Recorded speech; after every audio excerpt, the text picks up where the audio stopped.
Welcome.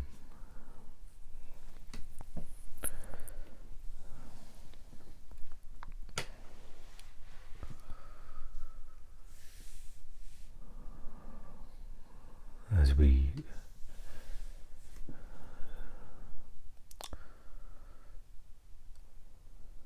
share this space of now,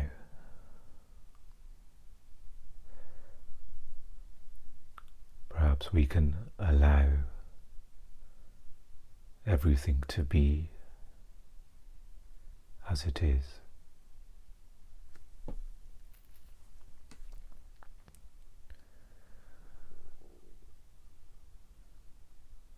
And the allowing is no resistance to what is.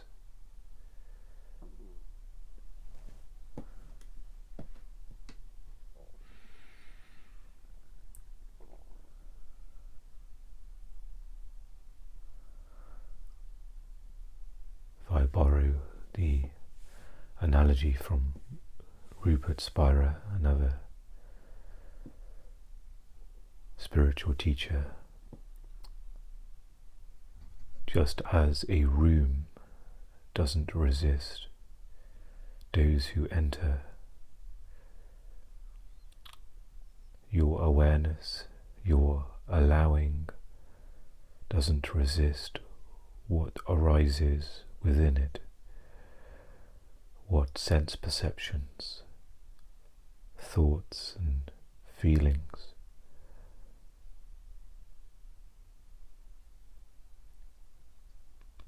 You are just aware that you are the space, the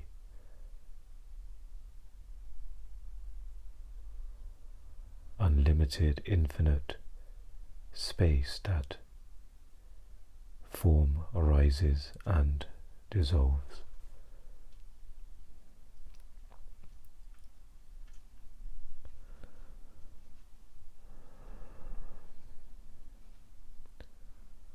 So quickly can we take shape, can emotions burst within our body and flood, sensations, pain, worry, a lightning bolt of anxiety just by a fleeting thought about something.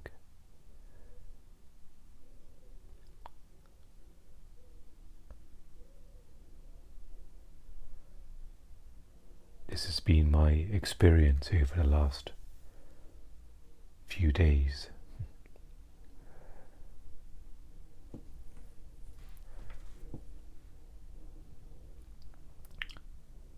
Where certain life situations have occurred, events, difficult interactions, and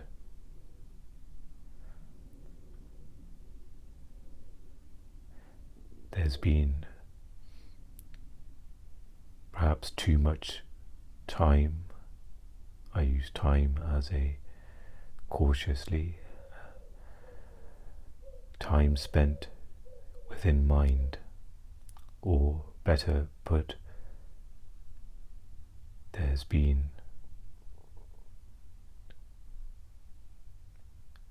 time spent caught in mind. The mind is often can be seen as a web, thoughts, emotions, more thoughts. One thought can lead to 10 thoughts.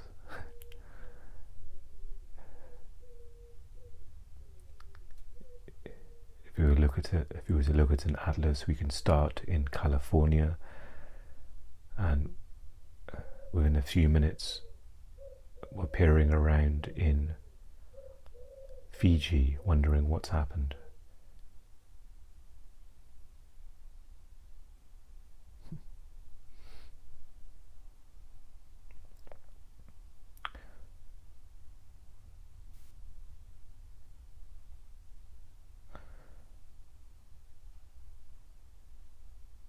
was a difficult experience due to the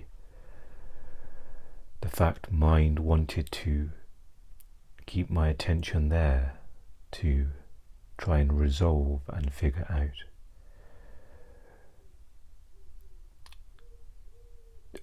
It was saying that you must continuously think about this process, otherwise you'll forget, otherwise you'll lose something.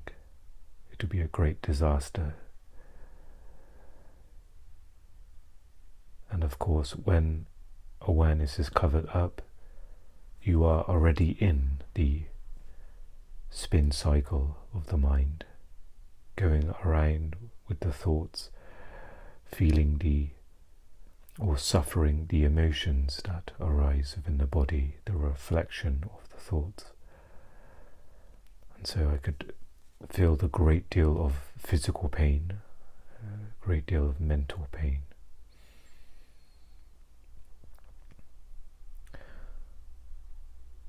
So a useful thing that I try and do is almost reframe a situation or a recent time where awareness was covered up, whether it was a certain situation, an interaction with somebody. So in this instance, it was perhaps clear that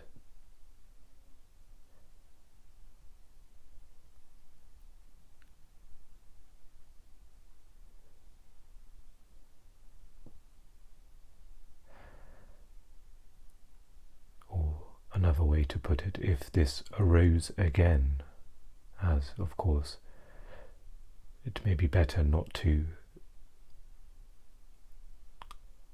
place any shoulds on the past. Next time I should have done this, I will do next time. But if this was to occur again, then what can be different? Quite often situations repeat themselves, and it may not be exactly the same, but the essence of situations can repeat.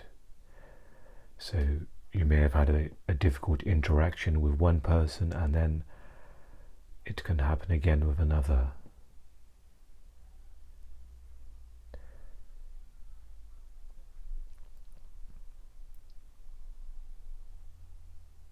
So instead of judging or beating yourself up on, you can think, okay, how can I minimize suffering next time? So in my situation, perhaps it could be useful to take 10 minutes out of the thinking process of figuring it out, and say, okay, 10 minutes of re-establishing awareness, re-establishing the vast spaciousness that I am.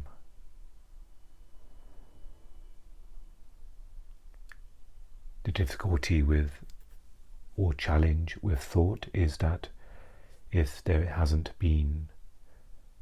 is not a maturity yet in presence, where you are able to play with thoughts, to activate the process of active thinking, conscious thought, then you will get lost in unconscious thought. It may start with conscious thought, in my case for the first few seconds most likely, and then quickly drop into unconscious thought.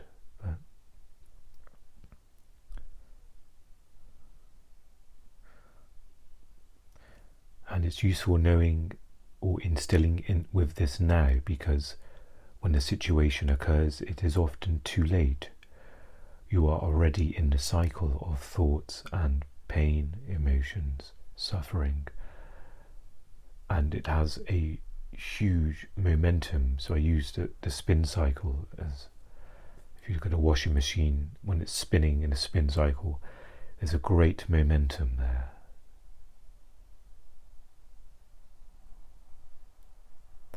And it may not be possible once that begins to exit. Of course, it is a possibility. There may be a sudden conscious breath or a sudden, what am I doing? This is insane. I've been in pain for the last 20 minutes, last hour, and I've gotten nowhere. And other cases, it may, once it subsides, you may think, oh God, why did I let myself suffer for that long?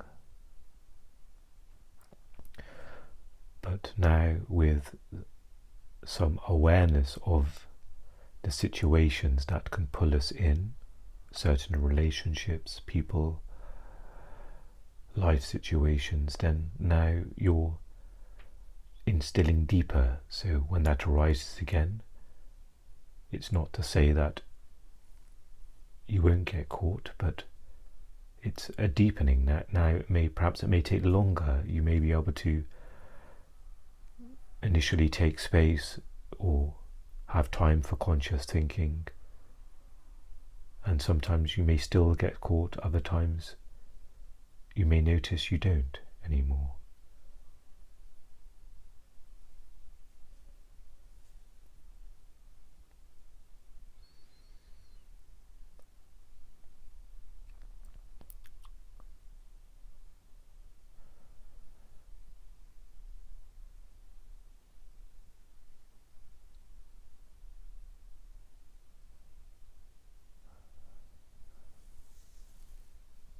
And when you are in the midst of suffering, part of your experience enjoys that, the part of you that's in identity.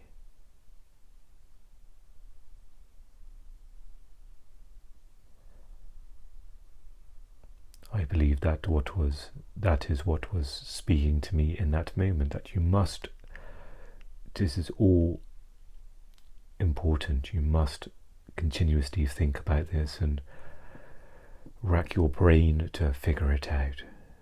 And it must happen now. You can't take a break, as long as it takes.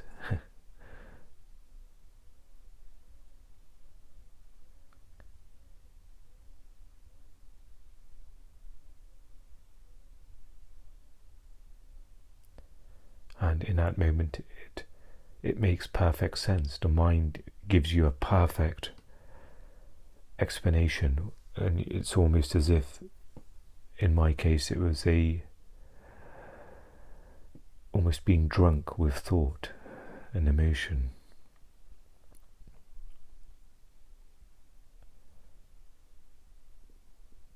That I had to wait for the effects of that to subside before space, the awareness of space was there again, before there was a gap between thoughts. And situations that perhaps have a history, that are more deeply entrenched in pain body. So in my situation it was to do with a parent, so that's one of the ones that there can be a long-standing trauma or pain within that. So, and of course this may make certain challenges more severe than others, more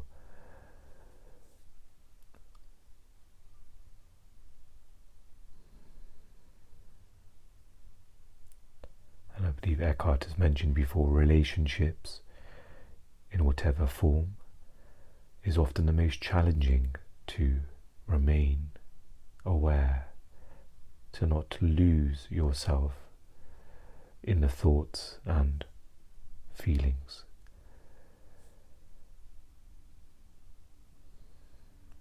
So that's also good to just be aware of that, because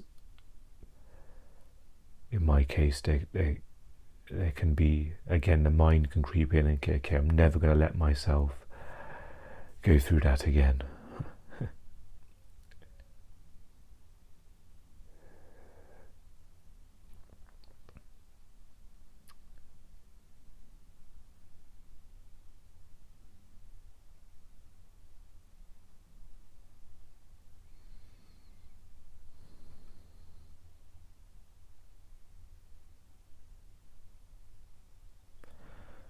And of course, there is the teacher of suffering, the great pain that was experienced, that's still within me. Even now, the remnants of the pain, perhaps the pain body is still there, not at its peak as it was a day or two ago, but it's almost bubbling there. So if I was to, actively think about certain things or slip into unconsciousness, immediately the pain body would break through and it would overtake me again. You can almost sense it's close.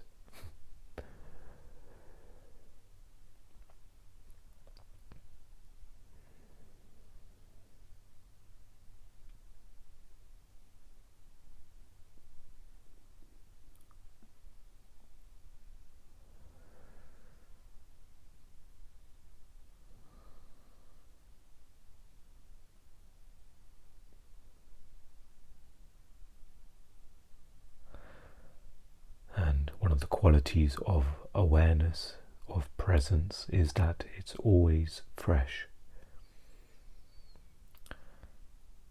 It's as if you are, in some cases, extremely thirsty and you're quenching your thirst with a glass of water. You never get bored of quenching your thirst, of alleviating the suffering of thirst. Just as the true I, or the recognition of the true self, it's always a joy to enter that. And if there is boredom, then that's just simply a thought covering up.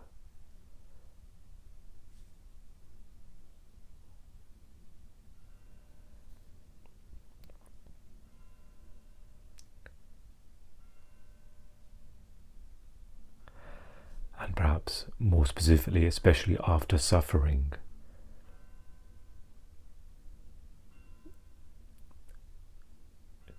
it's almost as if you're drinking that glass of water, or you are out of the heat of the sun and suddenly you found some shade.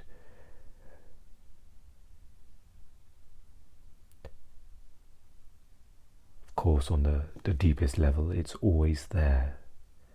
The stream of water is ever flowing, continuously replenishing you. But if you are not drinking, then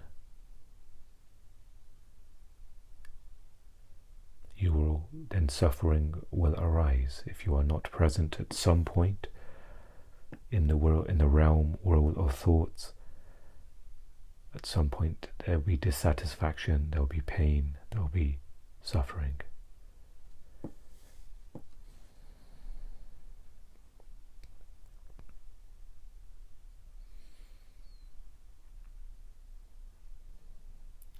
But such is the allure of thought that even though you're aware of how much suffering you encountered, again, going back to my situation, I can still feel the pull of going back in there, even after all of that.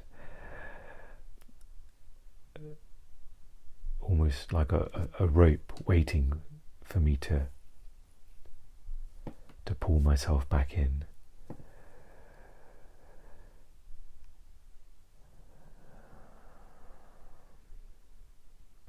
And it's not to say that at some point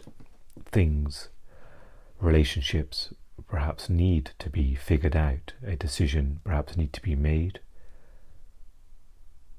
How much you're in touch with one person to another, if challenges arise in that particular relationship, then action may be taken, may be needed, thought may be needed to consider, okay, what can I, but not at the expense of awareness. This is what thought can very quickly give you. You can say you don't need awareness, just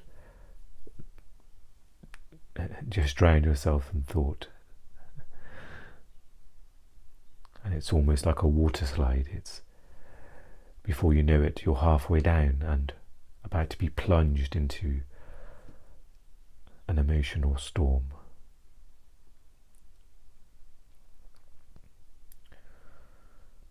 So, for me, I can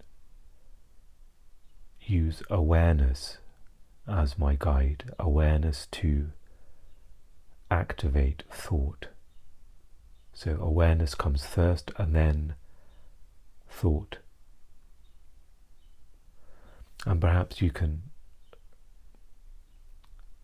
if there's an example where you need to figure something out, figure out emotions, or again we use the example of a relationship, whether to stay in touch with this person, or whether to set a boundary, or whether to end contact with somebody, then perhaps you can sit on a bench in a park. If someone asks where you're going, well, I'm just actively thinking, taking time to actively think. And of course, to their mind, it's complete insanity, because all there exists is thoughts. And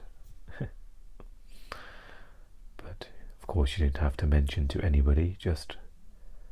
But somewhere like a park or nature can support this process. It will anchor you in more to awareness. You can take in a tree, sense perceptions of nature, and then go back to whatever requires thought.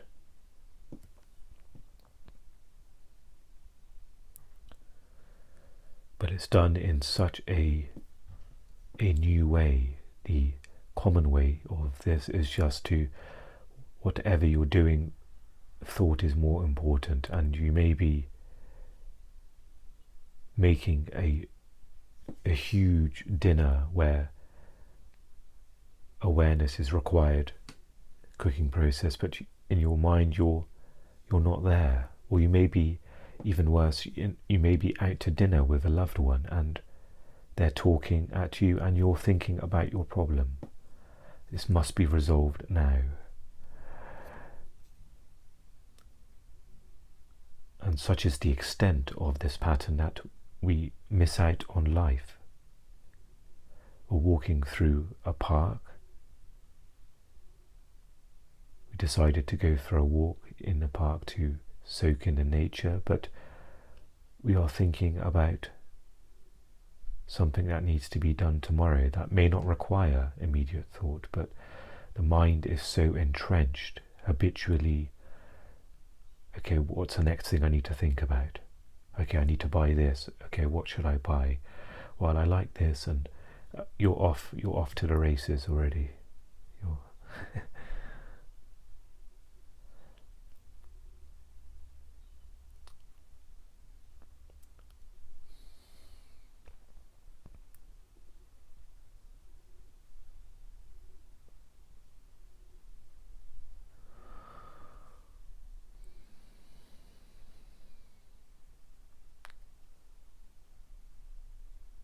So as you continue your own practice and find yourself at some point find yourself in thought when maybe often thought is not required, where now is the time for space, whether it's having your morning coffee, waiting in a waiting room for an appointment, or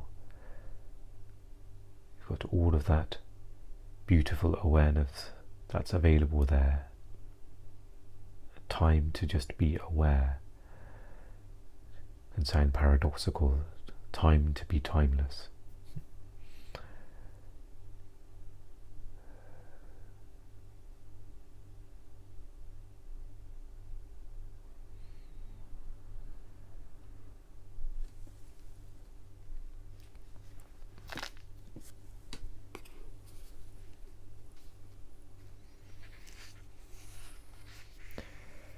And one thing to mention in my situation, there is the added layer or challenge of mental health.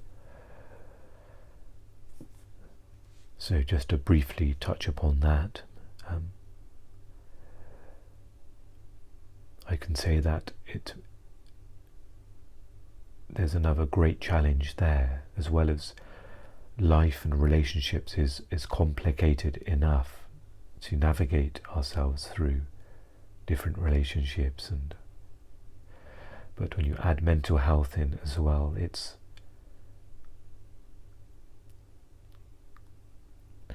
now in some cases the mind can collapse. This was my experience also, and then I was caught in the trying to get the mind going again, and then it collapsing under the strain, under the in my situation, mental health, where it was almost driving me insane. It wasn't possible to figure out or to think about this. And then that became a thought in itself. Okay, can I think about this? Should I think about this? And again, very subtle layers of thought again, and the mental health almost puts it into overdrive as well. There's almost an extra gravitational pull into mind to try and heal and to check if this thought is sane, if I'm making sense. So there's almost an added challenge there for me. And that's something that I'm still in some ways trying to make sense of. So as of right now,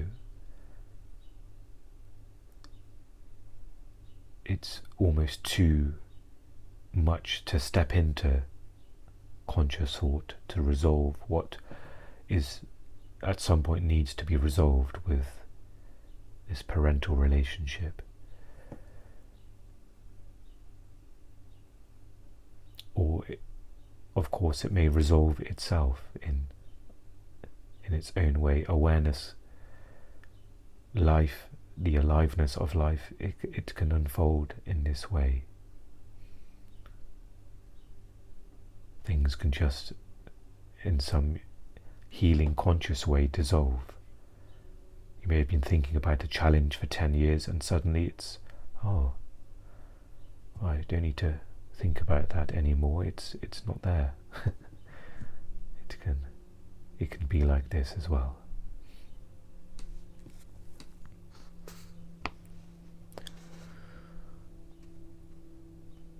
So we're starting at the passage titled today, chapter 10, Awakening and the Return Movement.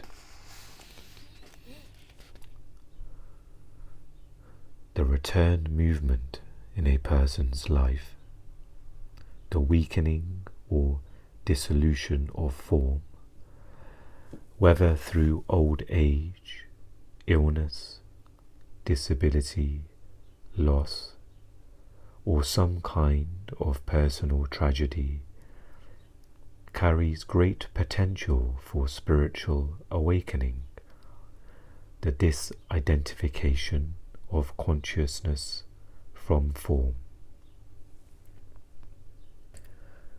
Since there is very little spiritual truth in our contemporary culture, not many people recognize this as an opportunity, and so when it happens to them or to someone close to them, they think there is something dreadfully wrong, something that should not be happening.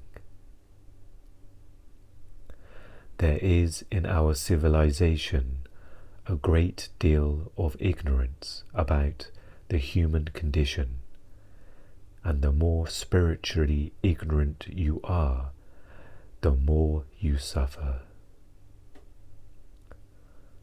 For many people, particularly in the West, death is no more than an abstract concept, and so they have no idea what happens to the human form when it approaches dissolution. Most decrepit and old people are shut away in nursing homes. Dead bodies, which in some older cultures are on open display for all to see, are hidden away. Try to see a dead body, and you will find that it is virtually illegal, except if the deceased is a close family member. In funeral homes, they even apply makeup to the face. You are only allowed to see a sanitized version of death.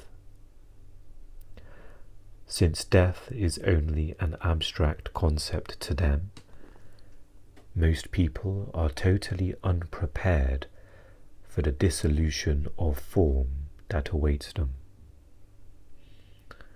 When it approaches, there is shock, incomprehension, despair, and great fear. Nothing makes sense anymore, because all the meaning and purpose that life had for them was associated with accumulating, succeeding, building, protecting, and sense gratification. It was associated with the outward movement and identification with form, that is to say, ego. Most people cannot conceive of any meaning when their life, their world, is being demolished. And yet, potentially, there is even deeper meaning here than in the outward movement. It is precisely through the onset of old age, through loss or personal tragedy, that the spiritual dimension would traditionally come into people's lives. This is to say, their inner purpose would emerge only as their outer purpose collapsed and the shell of the ego would begin to crack open. Such events represent the beginning of the return movement toward the dissolution of form.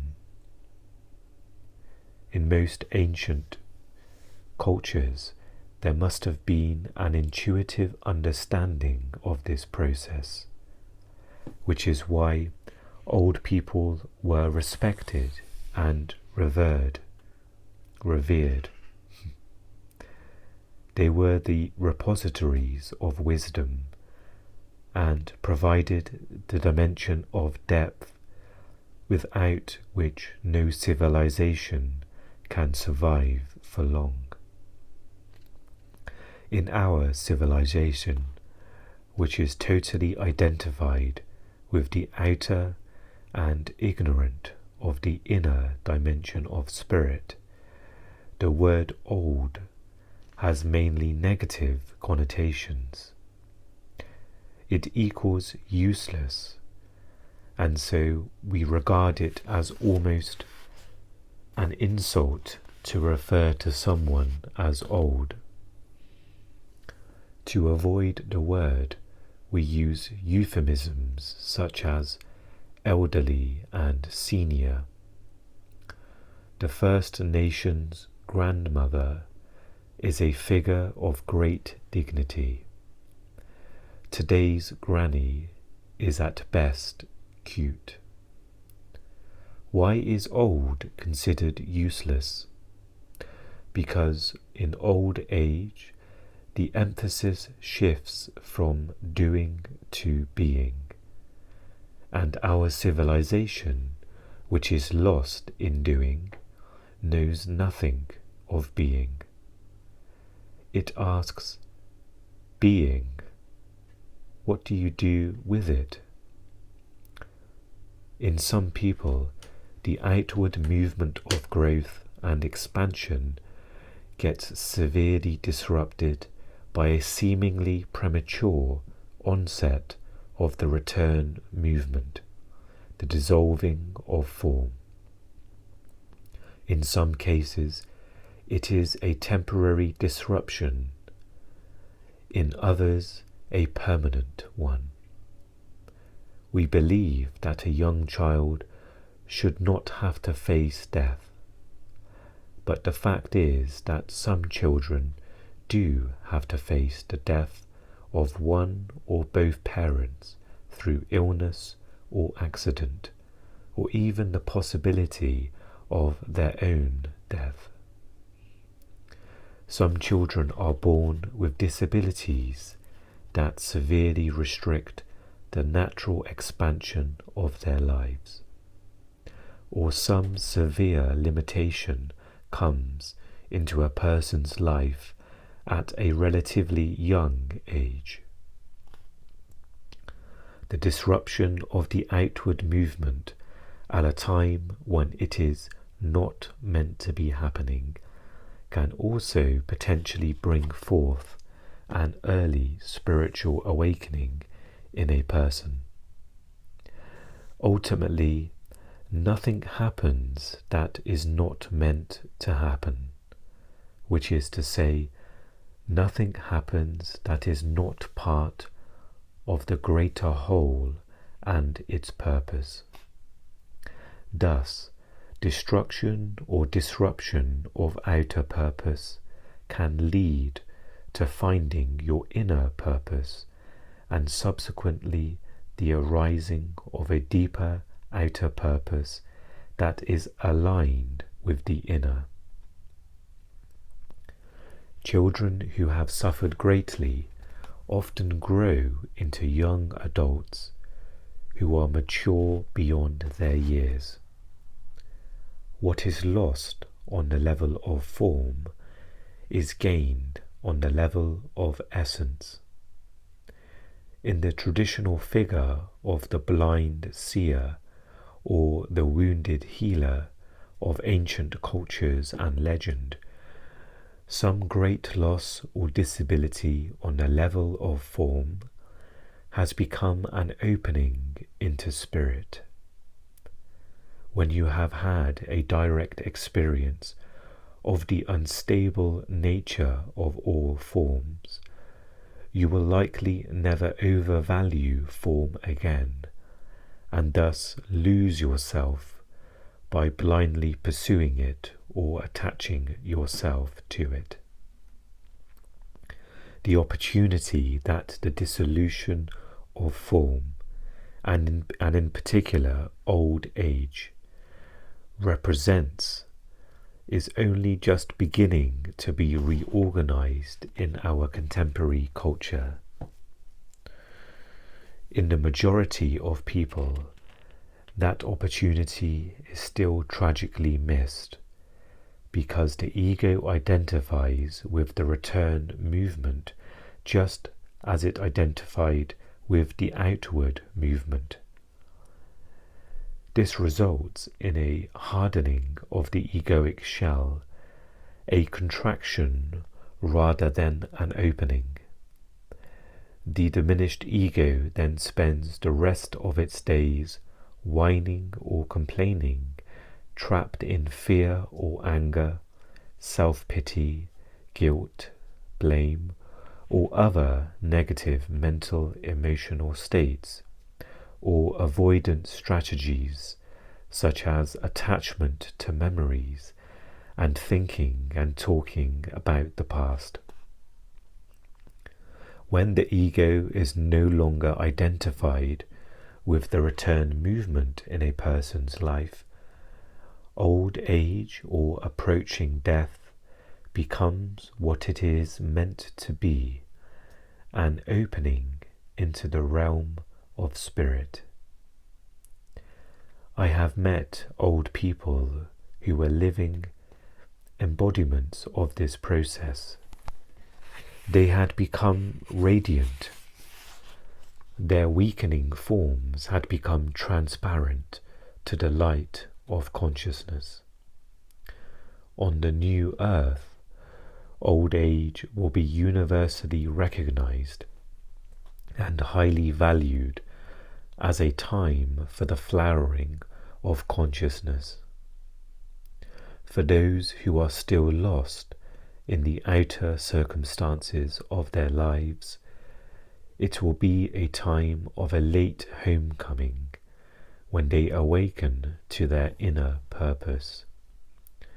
For many others, it will represent an intensification and a culmination of the awakening process. So I will pause the reading there for this episode.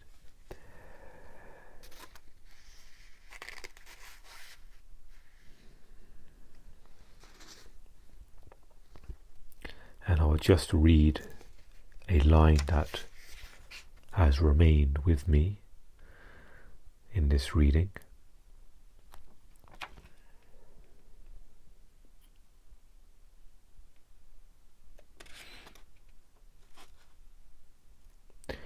And it reads here that ultimately nothing happens that is not meant to happen, which is to say, nothing happens that is not part of the greater whole and its purpose.